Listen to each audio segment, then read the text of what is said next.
இந்த ஒரே ஒரு தானியத்தை மட்டும் நீங்க பௌர்ணமி நாட்கள்ல அங்க வருகின்ற பக்தர்களுக்கோ அல்லது அங்க இருக்கக்கூடிய ஏழை பாலைகளுக்கோ இந்த ஒரு தானியத்தை மட்டும் நீங்க தானமாக கொடுத்து பாருங்க. கட்டாயம் உங்களுக்கு இருக்கின்ற சனி விதமான எப்பேற்பட்ட பயிற்சிகளாகவும் எப்பேற்பட்ட பிரச்சனையாக இருந்தாலும் நீங்கி விடுமாம்.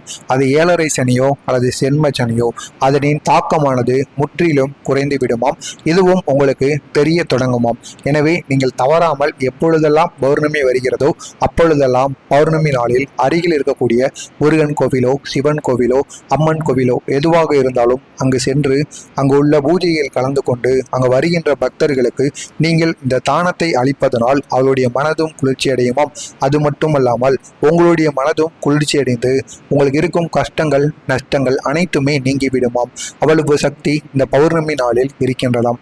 அதாவது மகாபிரிவா அவர்கள் அடிக்கடி அவருடைய பக்தர்களிடம் இந்துக்கள் ஆகிய நாம் பௌர்ணமி நாட்களில் அருகில் இருக்கக்கூடிய கோவில்களுக்கு சென்று இந்த பௌர்ணமி பூஜையில் வழிபட்டு நாம் அந்த சாமியை மனதார கும்பிட்டு நம்முடைய பிரார்த்தனையை வேண்டணும் அப்படின்னா கட்டாயம் நம்முடைய வேண்டுதல் கிடைக்கும். அவ்வளவு சக்தி இந்த பௌர்ணமி நாளில் இருக்கும். இது ஒரு புனித நாளாகவும் கருதப்படுகின்றதாம். எனவே இந்த ஒரு புனித நாளில் நீங்கள் இந்த ஒரே ஒரு தானியத்தை நீங்கள் பண்ணுறது மூலியமா உங்களுக்கு இருக்கும் எப்பேற்பட்ட பிரச்சனையாக தீராத பிரச்சனை எதுவாக இருந்தாலும் அது தீர்ந்து விடுமாம். அது குடும்பத்தில் இருக்கக்கூடிய பிரச்சனையாக இருக்கலாம், திருமண பிரச்சனையாக இருக்கலாம், குழந்தைகள் இல்லை என்ற கவலைக்குரிய பிரச்சனையாக இருக்கலாம், எதுவாக வேண்டுமானாலும் இருக்கலாம், தொழில் ரீதியான பிரச்சனைகள் என எதுவாக வேண்டுமானாலும் இருந்தாலும் தீராத பிரச்சனைகள் தீர்வதற்கு இந்த ஒரே ஒரு காரியத்தை நீங்கள் பண்ணி பாருங்க. கட்டாயமாக உங்களுடைய வாழ்க்கையிலும் வெற்றி கிடைக்கும்.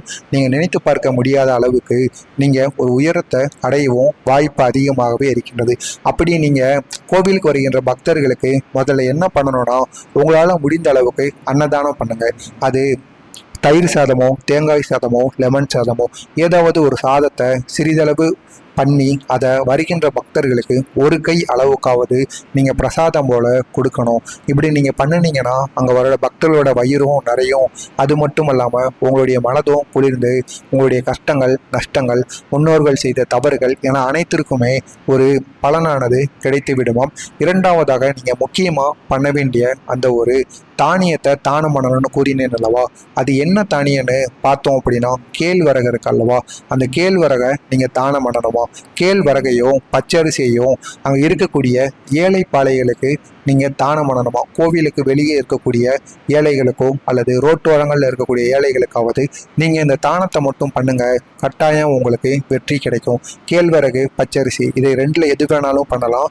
இது போக உங்களால் முடிந்தால் சிறித அளவுக்கு ஏதாவது ஒரு ஆடையை நீங்கள் எடுத்து கொடுக்கலாம். அதுவும் புது ஆடையாக இருக்க வேண்டும்.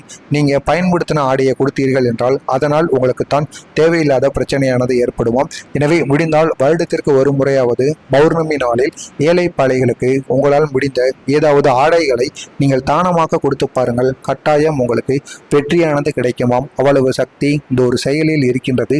எனவே தவறாமல் நீங்களும் இதை செய்யுங்கள். உங்களுக்கு தெரிந்த நண்பர்கள் உறவினர்களுக்கும் இந்த ஒரு வீடியோவை ஷேர் செய்து அவர்களையும் இதனை செய்து வர சொல்லுங்கள். இதனால் மிகப்பெரிய அளவிற்கு உங்களுக்கு நன்மைகளானது ஏற்படுமாம். மறக்காம நம்ம சேனலையும் சப்ஸ்கிரைப் செய்து வைத்துக் கொள்ளுங்கள்.